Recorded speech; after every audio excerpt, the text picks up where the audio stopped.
เอาก้อนซีดเด้อก้อนซีดจะเป็นประมาณนี้จะมาทุกเดือนไหมวะอันนี้คือที่ไหนยังแต่เท่านั้นก็ซีเลย ว่าสูตรนี้เป็นเพียงตัวทดลองนะได้แล้วพอแล้วตอนนี้น้ำยากำลังเยิ้มเนาะโอ้ยกำลังละลายเบิดกล้องนึงเลยนะลูกค้ามาลองเองเลยนี่โอเคเนาะเบิดกล้องนึงเลยนะโอเค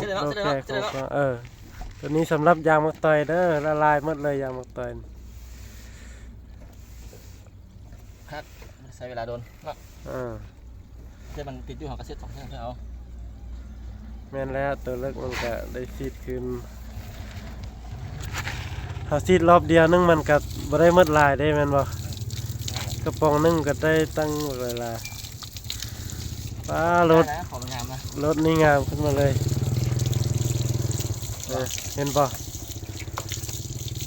ความยำมักตอยมันละลายเนาะอันแพร่เจ้าบ่ต้องให้ถึกน้ำลายแพร่เปื้อนนะบ่ถึกเจ้าได้เนาะอันแพร่เปื้อนนี่งามเลยเนาะอันแพร่ดีเนาะที่ตะข้างเนาะเอาไว้มื้อหน้าซื้อมาอันเครื่องมาฮอดก่อนสิ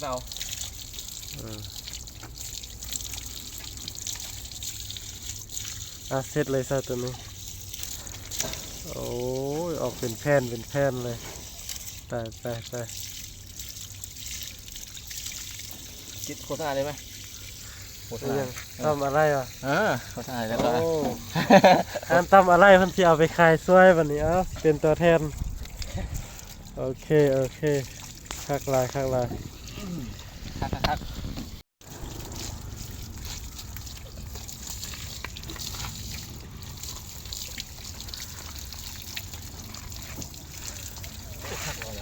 รถหลายคันเลยคักแทบวันนี้เราต้องเอาอันนั้นเราต้องเอาแฟบเอาอย่างล้างคืนมันเหมือนนี้